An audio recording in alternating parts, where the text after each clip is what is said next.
Ó,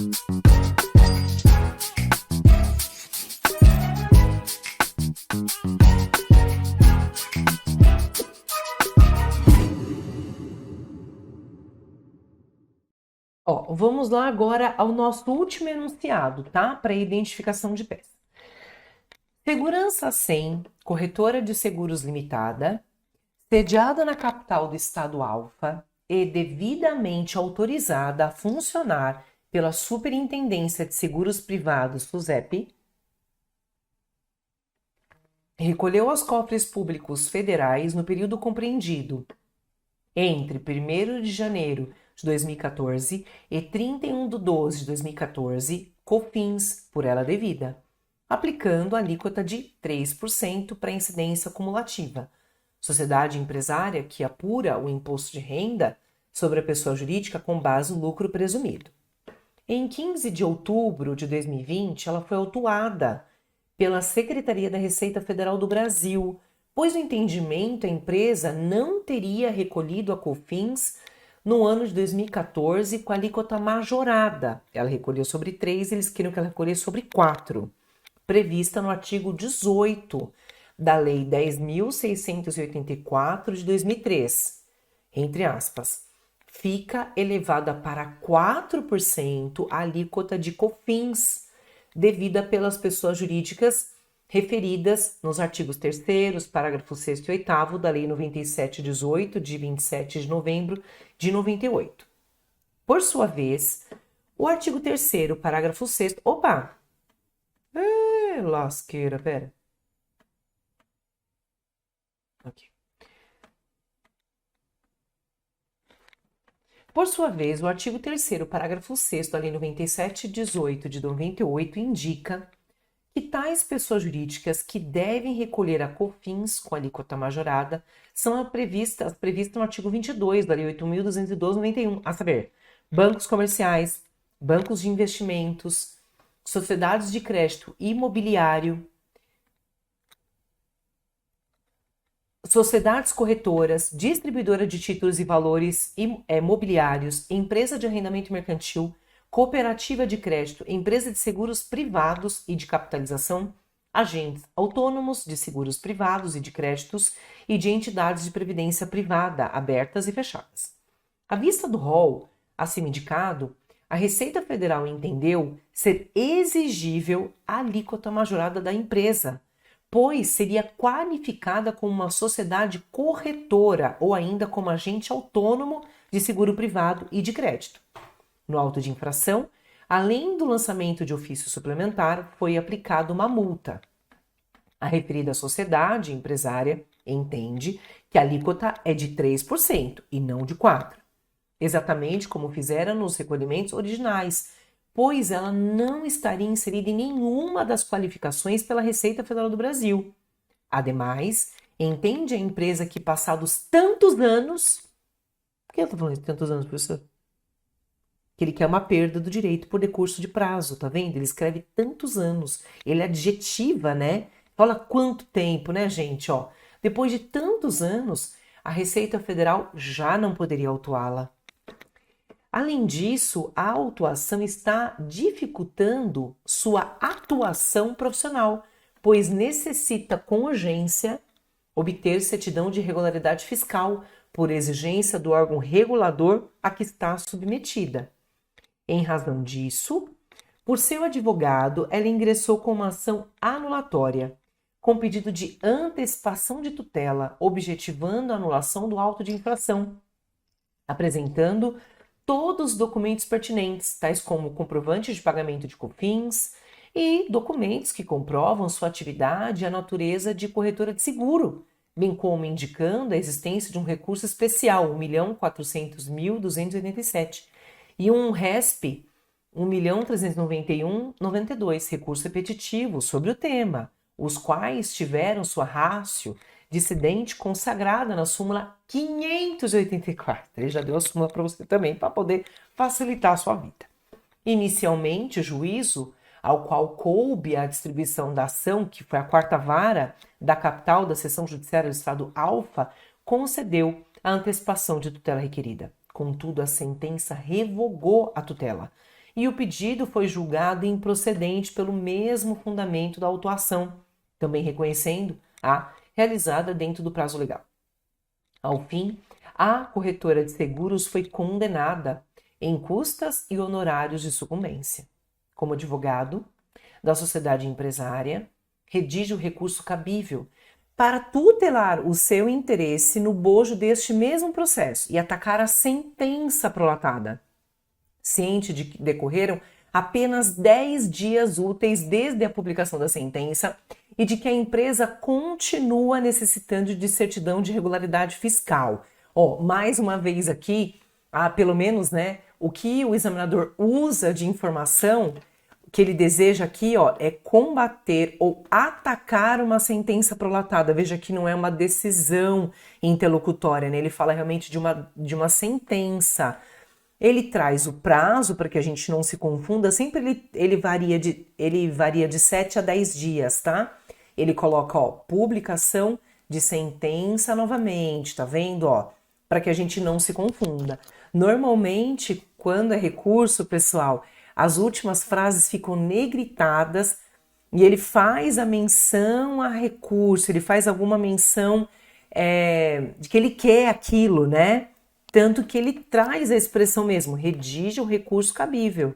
Ele faz isso e vocês viram que nos enunciados que nós lemos, ele fez exatamente isso. Eu quero recurso, né? Eu quero recurso porque eu já tenho uma decisão de primeiro grau ou uma sentença de primeiro grau, né?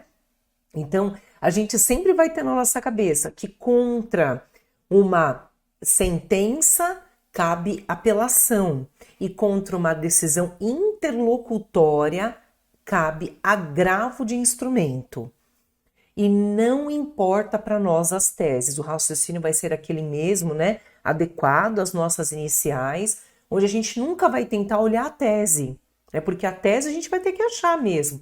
Nesta daqui, a situação é que a empresa não se enquadra para pagar 4% de alíquota, está errada. O enquadramento que a Receita Federal está fazendo está equivocado. A empresa realmente se enquadra para pagar a alíquota de 3% e não de 4%, tá? Tem um erro em relação a isso. Pode ver que a peça, né, aqui foi gabaritada, olha aqui, né? Como sendo uma apelação. E fora que existe uma questão de decadência também, tem uma questão de decadência aqui, né? Que ele coloca tanto tempo, passado tantos anos, né? Quando ele faz essa referência, porque ele quer que você coloque na informação. Teve uma peça que nós vamos estudar nos laboratórios também, que ele falava assim, a multa foi muito alta, sabe assim, a multa era excessiva, viu? É como se você estivesse brincando assim, falar alto no seu ouvido, sabe quando você tá querendo falar alguma coisa, você tá querendo falar, pensa sempre assim, o examinador, ele tá sempre tentando fazer alguma coisa para poder falar para você, olha, e tem uma multa aqui, viu? Que é confiscatória. Ele, sabe, você fica brincando aquelas coisas quando você quer dar um toque em alguém, e você nem quer ser discreto, você quer mesmo dizer assim, então, como eu estava dizendo, é isso. Ele fala, olha, no mais, eu queria te dizer que isso não pode acontecer, viu? Depois de tanto tempo passou, e você viu que coisa, viu? E vou te falar. E ainda, ele nem respeitou tal coisa. Ele vai dizer isso quando for enunciado de recurso. Ele vai começar a destacar as teses, assim, como se ele... Não é nenhuma lupa, é um farolete, assim, que ele joga em cima e fica jogando uma luz em cima daquela informação porque ele quer que você trabalhe as teses. Então, não se preocupe com tese quando for recurso. Não é isso que vai te dar pontuação alta. O que vai te dar pontuação é você saber fazer a estrutura de pendurincalho, né? O que a gente chama de colocar as informações corretas nos lugares corretos, né? E nós vamos trabalhar isso com toda a tranquilidade do mundo. Não tenham medo, porque se for recurso, pessoal, o índice de aprovação é altíssimo, aliás, é gigantesco o índice de aprovação quando a gente tem recurso, porque o aluno vai desenvolver a técnica que ele tem que desenvolver. Em primeiro lugar, pessoal, uma boa notícia para nós, né? O recurso, ele vai ter ou uma peça ou duas peças. Professor, como assim? Pois é. Ou a gente vai ter uma peça de interposição e uma outra de razões recursais no mesmo recurso, né, onde a gente vai se dirigir ao juízo aquo e ao juízo ad quem. Ou então vai ser uma única peça, sendo que elas têm um mesmo modelo de inicial. Eu juro, não tem coisas diferentes não. Se ela tem duas peças, a gente tem que falar com o juízo que estava aqui e o juízo que a gente vai levar essa peça, né? E se ela tem só uma peça, só uma peça única, é só para um juízo que eu preciso endereçar. Vai ser sempre assim. Algumas peças vão ser uma petição única e outras vão ser uma petição dupla. E olha só que legal. Essa aqui é uma apelação de um aluno, tá? Olha só como é uma peça de interposição. Parabéns, né? Não tô mostrando. Eu aqui, olha aqui, né? E acho que assim, plim, né? Aparece a peça do aluno aqui, né? Veja, ó, essa peça aqui era do Vitório. Então é uma peça de interposição e de razões recursais. Olha só a peça de interposição. Ele copiou o endereçamento que estava dentro do processo, dentro do enunciado mesmo, igual a gente faz em embargos, exceção, aquela coisinha boba, tá? Autos do processo número, porque tem uma epígrafe, né? Ele fez a qualificação, colocou a fundamentação da qualificação, que a gente vai deixar marcadinha, 1009 do CPC, mais 1007, tá? Falando do prazo, né, que tá dentro do prazo em 15 dias, temos em que pede deferimento, local e data, beijo, tchau, acabou. Essa é a petiçãozinha de interposição. Aí ele vai para a petiçãozinha de razões, tá vendo? Termos em que pede deferimento, local e data. Ele tá avisando, viu, para o juízo aqui, de primeiro grau, que ele tá apelando para o tribunal. Razões da apelação, apelante, apelado, tribunal, fatos. Olha o tamanho dos fatos, pequenininho, cabimento e tempestividade, razões para reforma, porque aqui é a tese, né? Razões para reforma, tutela recursal, igual a gente faz, sabe? Direito depois tutela, a mesma coisa, cabimento, prazo, direito, tutela, e depois quando a gente termina a tutela vem o quê? Pedidos do pedido para reforma. Ó, tá vendo? Isso aqui é uma apelação, um recurso de apelação. Ah, e outra coisa, tem menos pedidos, tá? São 3, 4 no máximo. Quantos são no mandado de segurança? Vai até a letra F, se bobear. Embargos, a exceção é bem maior, né? Do que essa daqui, né? Bem maior. Então, ó, aqui acabou a peça, tá? Não tem mais nada. Como é que ele fez? A gente ensina assim, ó. Para você não perder espaço, é só você passar... Tá vendo? Isso aqui é ó, não sei se vocês conseguem enxergar daí. Mas isso que eu vou mostrar para vocês aqui, ó, é um traço. Ele só fez um traço em cima da própria linha mesmo. Ele pegou a caneta dele e tracejou para mostrar para o examinador que aqui era uma segunda, a petição de interposição de razões recursais, entendeu? Não precisa trocar a folha, porque não vai ter espaço suficiente. Então você passa um tracinho com a sua caneta em cima da linha, não precisa escrever nada, o examinador já compreendeu que você está mudando para a petição de razões recursais. Já terminou a sua petiçãozinha de interposição. É só isso que é para fazer, tá bom? De razões recursais, para cima está a minha petição de interposição e abaixo razões recursais. Então, o endereçamento sempre vem dentro da peça. Ah, é, professora? É. Ó, pode ver. Interposição da apelação está dirigida para a quarta vara. Estava lá no enunciado, né? A quarta vara estava lá. A quarta vara da capital da seção judiciária do estado Alfa. Nossa, professora, mas esse endereçamento não existe. Eles inventaram e graças a Deus eles inventaram, deram 0,10 para você e tá tudo bem, não vamos discutir com a invenção que eles fizeram, né? Ainda bem, é 1/10 a menos para a gente ficar se matando. Depois, o endereçamento vai para quem? Para o desembargador relator da apelação no Tribunal Regional Federal. Professora, por que é no TRF, professora? Porque é federal o tributo. É de competência da União. E o nome dele é desembargador, né? O juiz de primeiro grau muda de nome. O de segundo grau ele muda de nome, né? De juiz, ele passa a desembargador, não é? Só que ele é desembargador federal. Lembra do juiz de primeiro grau? Aí tinha o juiz de direito e o juiz federal, não tinha? O juiz de direito é o que trata dos tributos de competência dos municípios, estados e DF, não é? Quando a gente vai para o desembargador, é a mesma coisa. Ou é o desembargador ou o desembargador federal. Então, quando a gente vai colocar tudo isso direitinho na fichinha, viu? Só estamos aqui juntos, assim, raciocinando, tá? Pra gente fazer um reconhecimento ali de campo. Então, do mesmo jeito que você fazia o endereçamento, para o juiz de primeiro grau, você tinha que olhar se era juiz federal.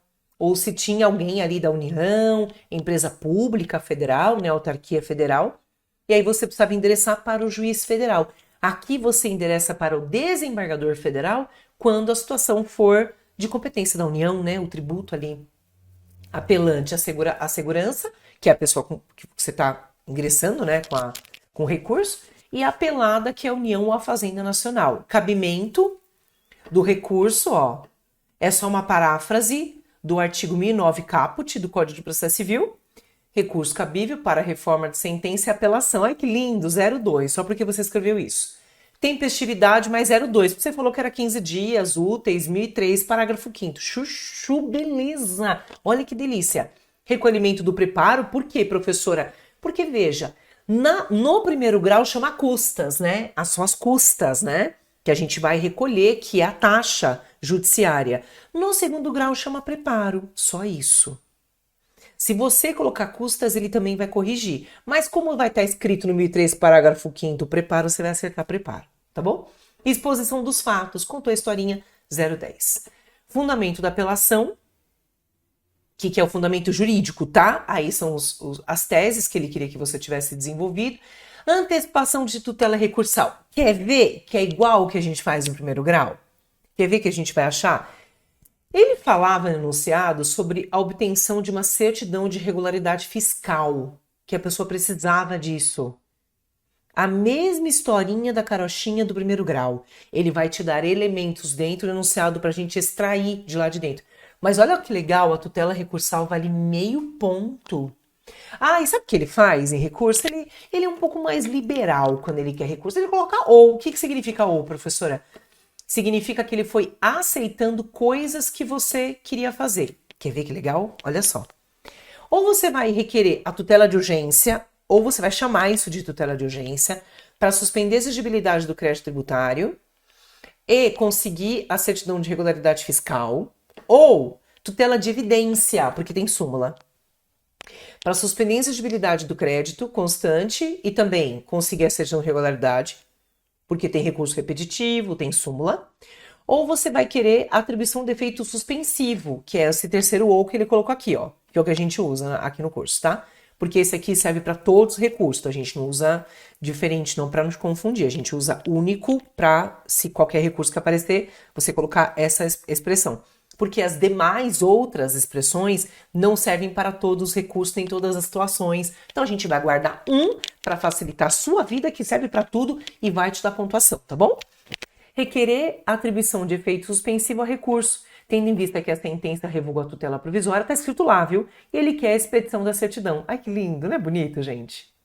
Isso é o pedido de suspensão. Não são as três coisas, é uma delas só. E a gente vai colocar lá, da atribuição do efeito suspensivo, do efeito suspensivo, suspensão do efeito, suspensão do processo.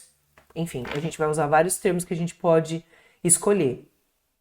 E os pedidos, ó, os pedidos. Provimento para o recurso para reformar a sentença, atribuição do efeito suspensivo.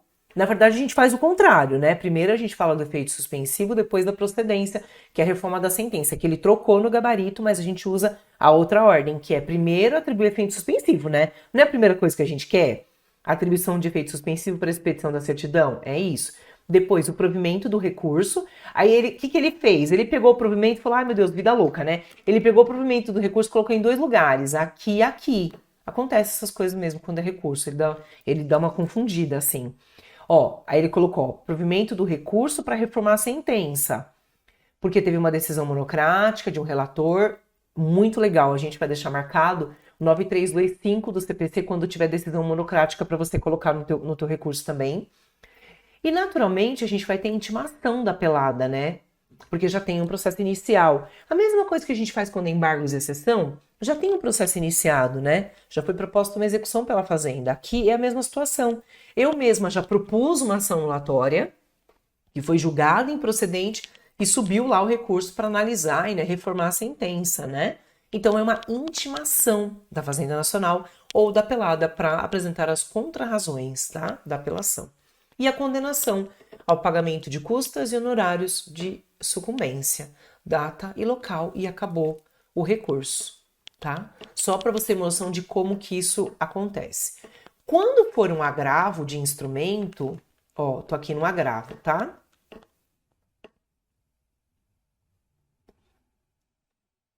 É uma petição só. O agravo de instrumento é só uma petição, é uma petição simples, que é muito parecida com o nosso, é muito parecido com o nosso formato de iniciais, tá bom? Endereçamento ao Tribunal Regional Federal que estava dentro do enunciado, indicação, o nome do endereço dos representantes legais, agravante e agravado, cabimento e tempestividade, indicação da tempestividade à publicação da decisão, descrição dos fatos conforme enunciado, ele escreveu. Fundamento do agravo são os fundamentos jurídicos, tá? Ó, duas teses, que foi as que ele colocou lá, indicando isso pra gente dentro do próprio enunciado, né? Que não aconteceu exaurimento, e também tinha um excesso de penhora, lembra do enunciado que a gente leu? Que era 3 vezes mais do que a pessoa devia, né? Tinha um excesso de penhora ali, né? Depois, o fundamento do efeito suspensivo, que é a mesma coisa que você está fazendo na inicial, que, ó, olha que legal, olha só. Cabe efeito suspensivo ou tutela de urgência recursal diante da iminente constrição patrimonial. Ele falou que estava muito perto a constrição patrimonial, né? Ou diante do provável dano grave ou de difícil reparação executado. E da plausibilidade do recurso, nos termos do artigo 995, parágrafo único do CPC, uma decisão monocrática que existia lá, 1019 ou 300 CPC. A gente não vai usar o 300, tá? Porque ele não serve para todos os recursos, então a gente vai usar, de fato, o 1019, tá? Que vai ser um padrão que a gente vai utilizar para não confundir vocês. Letra A, concessão do efeito suspensivo, intimação da gravada, provimento do recurso. Ele trocou um pouco a ordem, mas aqui tudo bem, tá bom? Reforma da decisão, pelo próprio relator, que é monocrática a decisão. Quando tem decisão monocrática, a gente vai apontar a súmula 9325, juntado dos documentos obrigatórios, que vai estar zero. Ó, isso aqui, juntada de documento obrigatório no recurso, no agravo de instrumento, ó, vai te dar de 0,2 a 1 ponto, tá? A variação é muito grande aqui. Porque o agravo de instrumento tem esta característica. Por que a gente chama isso, então, de agravo de instrumento? Porque um agravo de instrumento, quando ele chega, né, para ser apreciado pelo juízo de Quen, esse juiz não sabe nada, de nada que está acontecendo. Ele estava lá e, de repente, ele recebe falando, o que é isso aqui, né? Então, o que a gente vai fazer? A gente vai mandar uma série de documentos, a gente vai instrumentalizar, por isso agravo de instrumento. A gente vai instrumentalizar toda o nosso pedido recursal, para que ele tenha noção de tudo que nós fizemos. Cópia da decisão. Ixi, tem uma lista de documento do 2017 e você vai copiar, você vai escrever o 2017 e vai colocar ele integralmente dentro da tua prova. Se você não colocar, você vai perder de 0,2 a 1 ponto. O agravo de instrumento, ele surge porque eu não preciso combater uma sentença, porque o juiz ainda não chegou na sentença. Então, se ele não chegou na sentença, eu preciso entregar para esse juiz ad quem, sabe, subsídios para ele entender o que aconteceu lá no primeiro grau. Ele precisa saber o que foi que aconteceu, por que ele, antes mesmo de uma sentença, tem que reformar a decisão do juiz que está hierarquicamente inferior a ele, uma inferioridade hierárquica aqui, né? Por que ele tem que reformar a decisão interlocutória desta pessoa, entendeu? Você vai ter que dar subsídios para ele. Por isso chama agravo de instrumento. Eu preciso instrumentalizar com documentos que são obrigatórios, tá vendo? Ó, juntada dos documentos obrigatórios. Eu preciso levar vários documentos para ele entender o que foi que aconteceu. Bom, para que serve a apelação, então? Ela precisa combater uma sentença. O objetivo dela, o objeto dela é combater uma sentença definitiva ou terminativa. O objetivo do agravo de instrumento é reformar uma decisão interlocutória. Quer ver? Vou te dar um exemplo. No mandado de segurança, antes de ter a sentença do MS, eu não posso pedir uma medida liminar? Eu tô lá no mandado de segurança, mas eu quero uma medida liminar. Eu quero que antes mesmo que ele aprecie, né, a minha tese de imunidade, de imunidade, por exemplo, de templo religioso, que ele me conceda uma suspensão da exigibilidade do crédito, não é? Aí eu peço isso para ele em sede liminar, não peço? Ó, que se suspende a exigibilidade do crédito tributário para que a Fazenda abstenha-se de enviar novos lançamentos de IPTU para a entidade religiosa. Para evitar a execução fiscal, não é? Pois é. E se você pedindo a medida liminar, o juiz de primeiro grau negar? Ele falou sobre imunidade? Não, ele falou sobre o meu pedido de suspensão de exigibilidade. Ele chegou no mérito imunidade? Não, ele só negou a suspensão.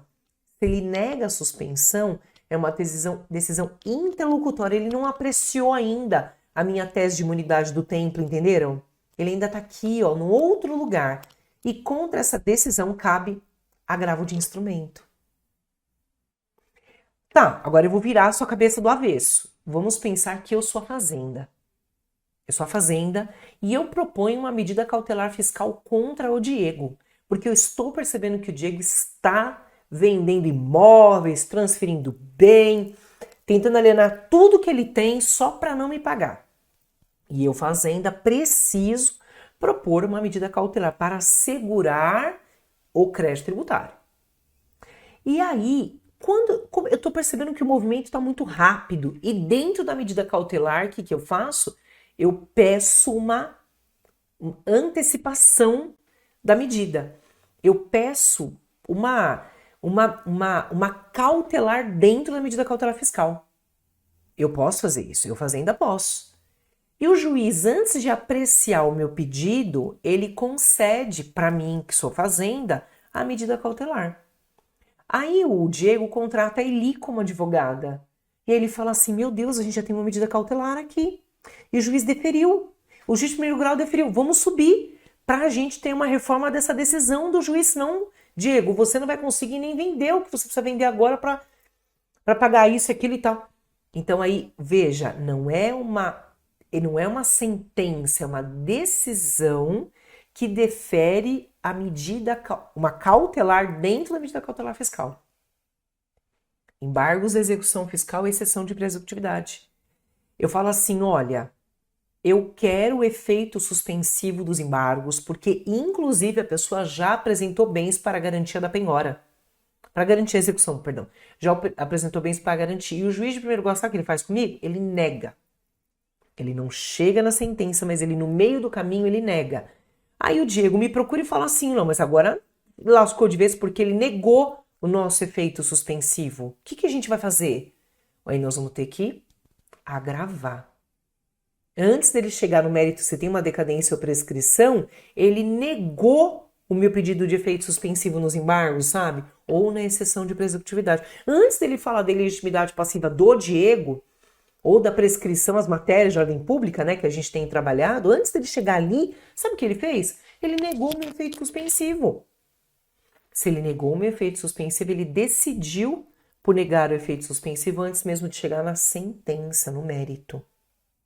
Entenderam? Então, por isso que a palavra-chave é sentença. Por isso que a palavra-chave é decisão. Sentença ou decisão. Se for sentença, apela, decisão agrava. Entenderam? Sempre vai ser assim, professora? Sempre. Não tenham medo. Podem fazer isso com total segurança, porque não existe no Código de Processo Civil outras hipóteses, tá? O CPC é muito restritivo em relação ao cabimento de recurso. Ainda bem, né? Porque aí não abre para um monte de coisa e não deixa a gente assim com dúvidas, tá? Vamos fazer a troca do bloco? Aí eu queria que vocês já pegassem alguma... Não, gente, antes disso, né? Deixa eu fazer uma pergunta. Alguma dúvida sobre o que nós lemos aqui? Tá. Eli, posso pedir para você sair e entrar só para a gente fazer um teste? E eu vou trocar o bloco, tá? É um minutinho.